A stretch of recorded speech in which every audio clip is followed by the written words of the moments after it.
Welcome to Fun and Games Side Quests. Every episode is a different host sharing a video game they love and why they love it.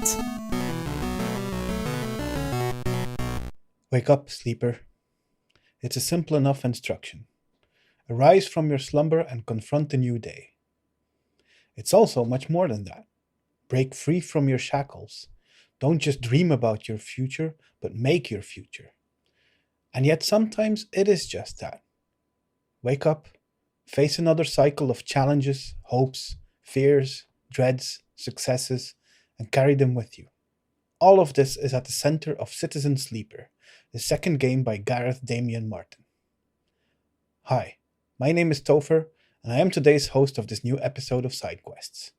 I'm a Belgian non-binary indie game lover with a passion for great narratives. Alongside CG Danny B, I co-host the Playlog podcast, a weekly show where we talk about all things indie gaming, and I also write reviews for somanygames.co.uk, a website dedicated to helping you find your next favorite video game. It wasn't easy to find a game to cover for this episode of Side Quests. Not because I didn't have any games I would want to pick, but I have too many of those. Luckily, most of them have already been covered by different hosts, and you should definitely check out those episodes. In the end, I'm pretty happy with my lot. I get to talk to you about not just one of my favorite video games of all time, but about maybe my favorite bit of science fiction in just about any medium. Sci-fi is, alongside fantasy, a genre I turn to quite often. It combines the creativity of thinking of places, beings, and actions we cannot begin to fathom, while it critiques the way we have lived or are living right now. This way, I have often found myself wondering if sci-fi is mostly influenced by how we see the future, or if the future is shaped by the visions that sci-fi has shown us. Especially nowadays, that feels like a very relevant question, with the dystopian visions of something like Blade Runner or Cyberpunk becoming increasingly real. To me, it feels like science fiction doesn't look that far in the future. Its scope might be set hundreds or thousands of years in the future, but it's usually based in the reality its writer is living through. This becomes either an acceptance of what this reality means to us, or a rebellion, a big fist to the face of what we are being force-fed on a daily basis. Sometimes, resisting like this can become a social issue. Fiction leads to people gaining new insights on their own lives through stories like these somehow feeling relatable. Sometimes, though, the people reading these stories pick up the wrong lessons, and if they are the ones to gain power, they could ruin it for most of us. In the current post-truth world, it must be increasingly difficult to write about things we could not have imagined before. Every day, it feels like there is a new unimaginable horror awaiting us, with powerful people nowadays mostly bothered with nothing but themselves. The effects of this have rippled throughout the world, with people being left behind all over the planet. It's these people who form the basis for Citizen Sleeper. The people who have become less important than numbers on graphs, who are there to be exploited, abused, squeezed dry. Even the main character in this game, the Sleeper themselves, is a direct result of this. Sleepers are a kind of android, a digitized human consciousness in an artificial body. While the human sleeps, the Sleeper is forced into hard labor. The Sleeper in this game has escaped the corporation that owns it, but is now forced to live on the run.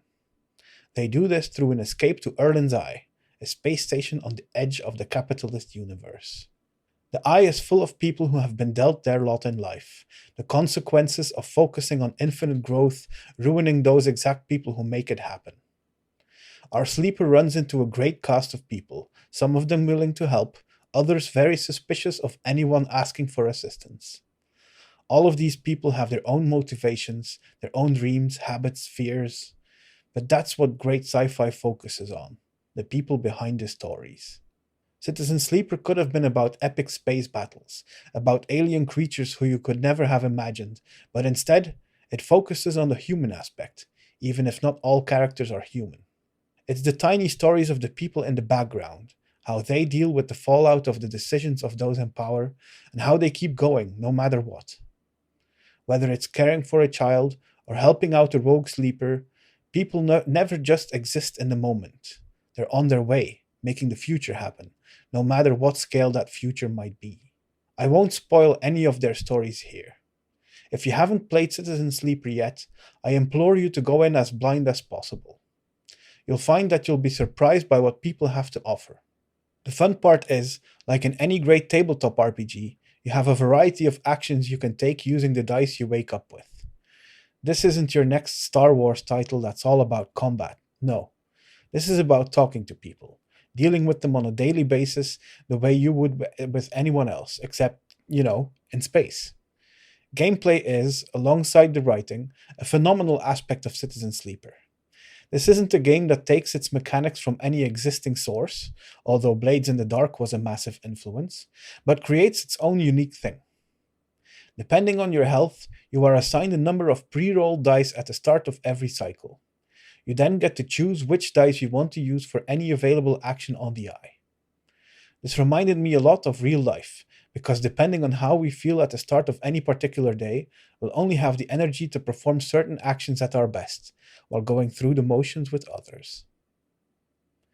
Dice rolls aren't black and white either. Rolling a 6 doesn't mean instant success, just like rolling a 1 doesn't mean immediate failure. Again, like in real life, we might fail at the things we give our most for, and we might succeed even when we're only barely hanging in there.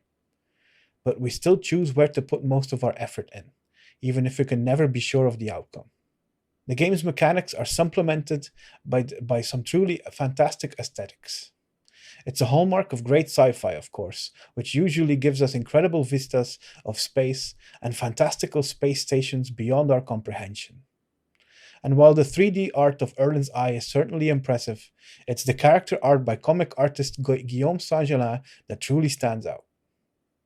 Just like with the outstanding writing, the visuals show us people with personalities, with histories, with depth.